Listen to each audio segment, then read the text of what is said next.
এখন আমি একটা পাহাড় কিনতে চাই। সেই পাহাড়ের পায়ের কাছে থাকবে গহন অরণ্য। আমি সেই গহন অরণ্য পার হয়ে যাব।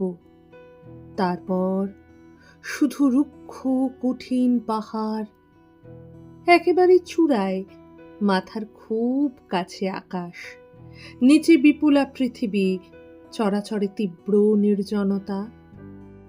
কবি সুনীল গঙ্গোপাধ্যায়ের লেখা পাহাড় চূড়ো কবিতাটার মতো আমরাও খুঁজছিলাম এরকম একটা পাহাড়ি নির্জনতা, যেখানে সবুজ গাছ থাকবে, আবার কিছুটা রহস্যও থাকবে। সেই ভেবেই এবার আমরা দার্জিলিং মেলে করে চলে গিয়েছিলাম নিউ জলপাইগুড়ি স্টেশনে। তারপরে সেখান থেকে তাজ চিয়া কুটির থেকে তারপরে আমরা ঘুরতে ঘুরতে আমাদের যে ডেস্টিনেশন ছিল সেটা ছিল গয়াবাড়িতেই আমরা একটা হোটেল বুক করেছিলাম, আর এই জায়গাটাই ঘুরে দেখব বলে প্ল্যান করেছিলাম। যে রাস্তাটা পাংখাবাড়ি হয়ে দার্জিলিংয়ে যায় সেই রাস্তা ধরেছিলাম এবার পাহাড়ে আসার জন্য। এই দুটো বিষয় নিয়েই আমরা ভিডিও বানিয়েছি, আর আমাদের ভিডিও যে প্লেলিস্টে আছে তার নাম নর্থ বেঙ্গল 2026। অনুরোধ রইল আগের দুটো ভিডিও দেখে নেবার। আমাদের প্ল্যান, হোটেলে ঢোকার আগেই আমরা গয়াবাড়ির চারপাশটা একটু ঘুরে দেখব। তাই জন্য চিয়া কুটির থেকে বেরিয়ে প্রথমেই আমরা গেলাম মকাইবাড়ি টি এস্টেটে। আমরা এখন মকাইবাড়িতে চলে এসেছি, Makaibari tea estate. Welcome to Bong passionate traveller. T processing, চা বাগান, এখানে সেগুলো দেখার জন্য এখানে কথা বলতে হবে। এটা মকাইবাড়ি টি প্রসেসিং এর যে জায়গা, এটা বলছে বন্ধ আছে। তো এখানে একজনকে জিজ্ঞাসা করলে উনি বললেন যে না, যাওয়া যাবে না। দেখা যাক আর কাউকে জিজ্ঞাসা করা যায় কিনা।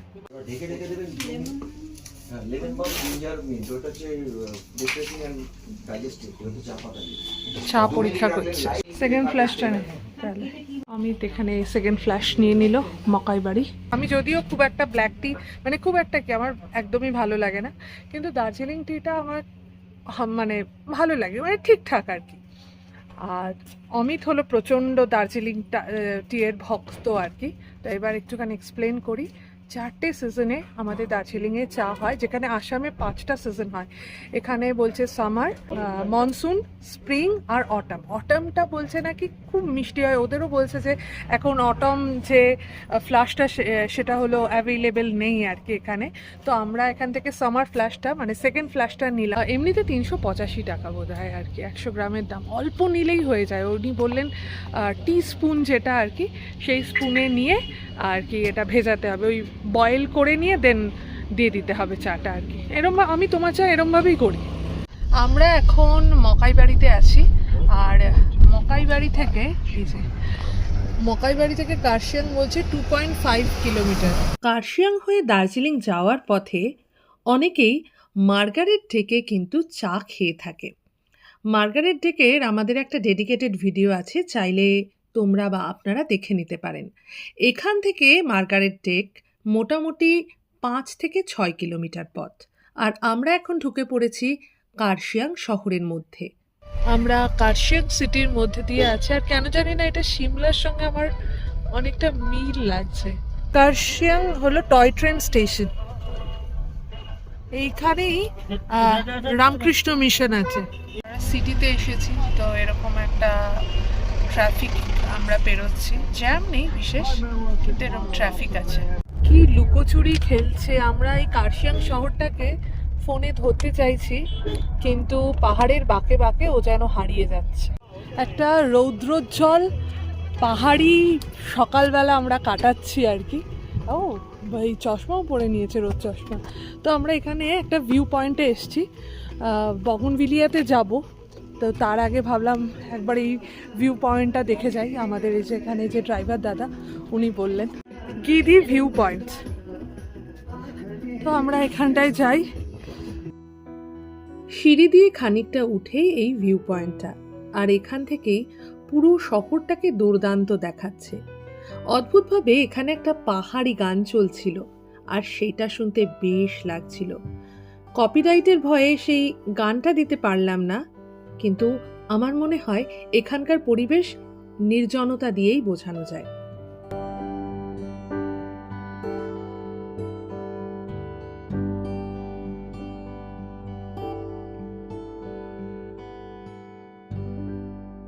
আমরা এই ভিউ পয়েন্টটা থেকে বেরোচ্ছি। আচ্ছা, আমরা যেখান থেকে গাড়িটা বুক করেছিলাম তার ফোন নাম্বার স্ক্রিনে দিয়ে দেবো, তার নামটাও স্ক্রিনেই আমরা দিয়ে দেবো।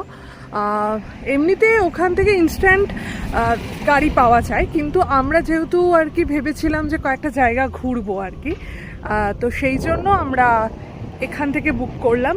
লেগেছে আমাদের 4000 কার্শিয়াং পর্যন্ত আসবার জন্য।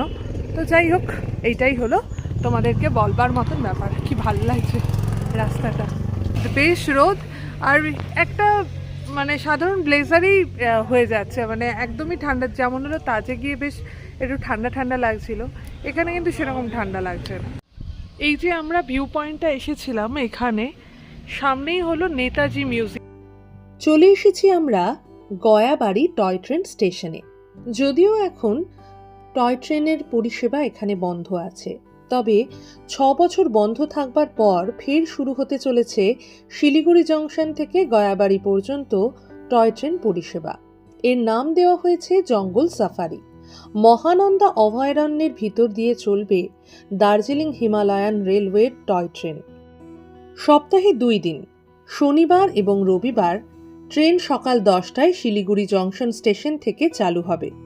শুকনা, রংটং, তিনধারিয়া হয়ে কার্শিয়াংয়ের গয়াবাড়িতে যাত্রা শেষ করবে এই টয় ট্রেনটি।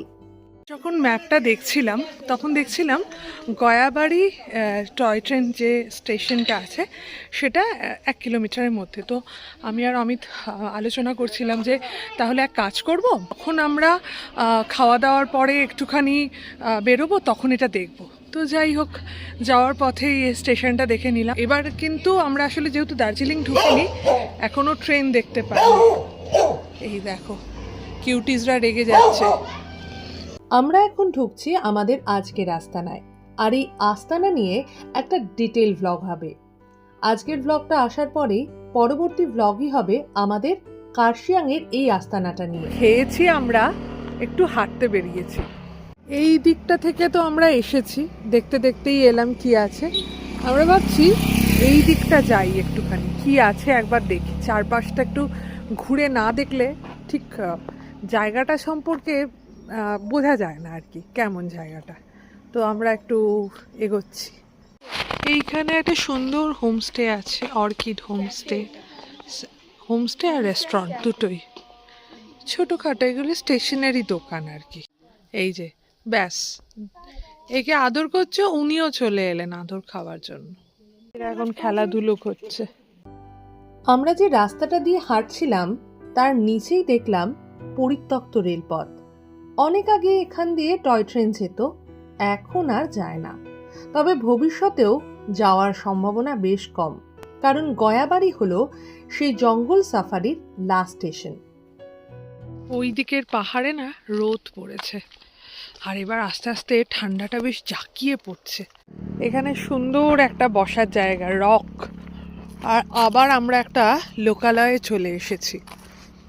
লোকালয় বলা যায়, এখানে মানে 7-8টা বাড়ি বোধহয় আছে। এই ওপর দিকে কিছু বাড়ি, নিচের দিকে কিছু বাড়ি, এই নিয়েই একটা লোকালয়। তারপরে আবার খানিকটা এরকম একটু জঙ্গল জঙ্গল মতন, বেশ সুন্দর লাগছে। এই যে রোদ আছে, হ্যাঁ, আর কি ভালো লাগছে এই ল্যান্ডস্কেপটা দেখতে। আবার এইদিকে নামছে, ওইদিকে আরো নিচে নামা যায়। ওই দেখো, ওইটা দিয়ে রেল লাইন ধরে। এই দেখো এবার এটা কেমন করে নামছে।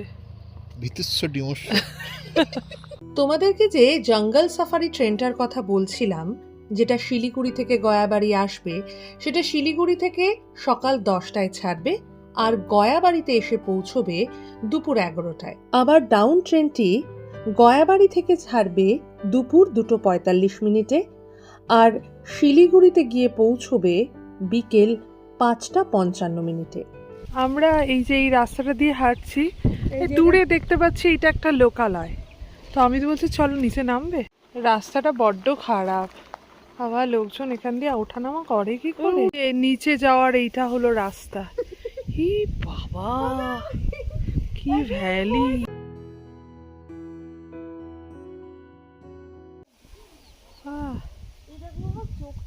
এই দিকটায় অনেকটা বেশ জনবসতি, সব কাঁচের জানলা, আবার লোকালিটি এখানটাতে। আমরা চলে এসেছি, অনেকটা রাস্তা চলে এসেছি। এমনি দেখতে গেলে এইখান দিয়ে চলাটা অনেক বেশি নিরাপদ, কারণ এখান দিয়ে তো সমানে গাড়ি আসছে যাচ্ছে না, সেই জন্য। কিন্তু এই জায়গাগুলো ভারী সুন্দর, সবুজ, আর মাঝখানে মাঝখানে এরকম লাল চালওয়ালা বাড়িগুলো দেখা যাচ্ছে আর কি। এই যে এই সাইনটা যেটা আছে, এই সাইনটা যখন আমরা ড্রাইভিং শিখছিলাম তখন আমাদেরকে দেখানো হয়েছিল। এর মানে হলো লেভেল ক্রসিং। তো পাহাড়ে লেভেল ক্রসিং বলতে এই যে টয় ট্রেন এইখান থেকে এইখানে চলে আসতো টয় ট্রেনটা আগে, তো সেইটাই আর কি বোঝানোর জন্য। এই আর এই যে হলুদ বাড়ি আর তার সঙ্গে লাল চাল, এটাই বড্ড কিউট লাগে দেখতে। কত সরু না লাইনটা! এটা হলো দেখাচ্ছে bio organic Selim hill tea estate. এই ওপরে কোথাও একটা টি এস্টেট আছে, এই সিঁড়িগুলো দিয়ে ওপরে ওঠা যায়, আর এই রাস্তাটা এরম বেঁকে গেছে। ইনি ওপরে চলেও গেলেন, ইনি ওপরে উঠে গেছিলেন, আবার হেঁটে হেঁটে আসছেন। কি দেখলে ওপরে কি আছে? আরো রাস্তা এরকম জঙ্গলের মধ্যে দিক দিয়ে, স্লিপারি না? কি সুন্দর বাড়িটা দেখতে, মনে হচ্ছে কোনো ক্যাফে টাইপ আর কি। আর এখানে দূরে কোথাও গান হচ্ছে। ওপর দিকে এই রাস্তাটা দিক দিয়ে চলে যাওয়া যাবে। এই বাড়িটার জন্য একটা আলাদা ডেডিকেটেড সিঁড়ি আছে, ধাপ বানানো আর কি। সত্যি পাহাড়ের লোকেরা খুব পরিশ্রম করে। এই যে আমরা এখন এইখানটায় দাঁড়িয়ে রয়েছি, আবার যাব এইখানে। 650 মিটার আমরা নেমে এসেছি, এবার আবার 650 মিটার আবার এগিয়ে যাব। 4:50। পাহাড়ে বড় তাড়াতাড়ি সন্ধে নামে, তাই আস্তানার দিকে এগোচ্ছি। ভিডিওটা ভালো লেগে থাকলে লাইক, কমেন্ট আর শেয়ার করে দিও, আর আমাদের চ্যানেল বং প্যাশনেট ট্রাভেলারে নতুন হলে একটু সাবস্ক্রাইব করে দিও। পরপর আমাদের এই সিরিজের প্রচুর ভিডিও আসবে, আমাদের সঙ্গে থেকো। আর প্লিজ বলো আমাদের এই সিরিজটা কেমন লাগছে। আর শুধু দার্জিলিং সিরিজ নয়, এর আগে বেনারস, বিষ্ণুপুর এবং বালি অনেকগুলো সিরিজ বানিয়েছি। তোমরা প্লিজ গিয়ে দেখো কি করছো, আর সাবস্ক্রাইব করো প্লিজ।